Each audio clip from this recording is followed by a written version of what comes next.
Copy pen हो तो note करके रख लेना, रमजान शरीफ के महीने में जब भी आपको वक्त मिले मगरिब की अजान से पहले तो आप लोग इस नामे मुबारक को 7 बार दस्तरखान पर बैठकर जरूर पढ़ लेना। अल्लाह पाक का वो नामे मुबारक बताऊं उससे पहले पेज को फॉलो कर लो, नहीं तो आप मुझे ढूंढते रह जाओगे।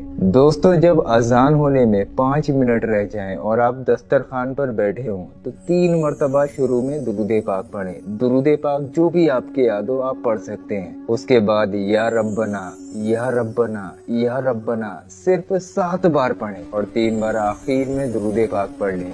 ये वजीफा करने के बाद आप लोग अल्लाह की बारगाह में हाथ उठाइए और अल्लाह पाक से जो भी दुआ मांगेंगे इंशाअल्लाह आपकी दुआ कबूल हो जाएगी। बहुत बड़े बड़े आलिम लोग इस वजीफे को करते हैं रोजा इफ्तियार से पहले। आप लोग भी एक बार करके देखना, इंशाअल्लाह आपकी तमाम परेशानियां दूर हो जाएंगी। देर मत करना इस वीडियो को शेयर करने में। जितने भी जानने वाले लोग हैं सभी को शेयर कर दो। अगर आपकी वजह से एक बंदे ने भी उस वक्त में अल्लाह पाक के इस नामे मुबारक को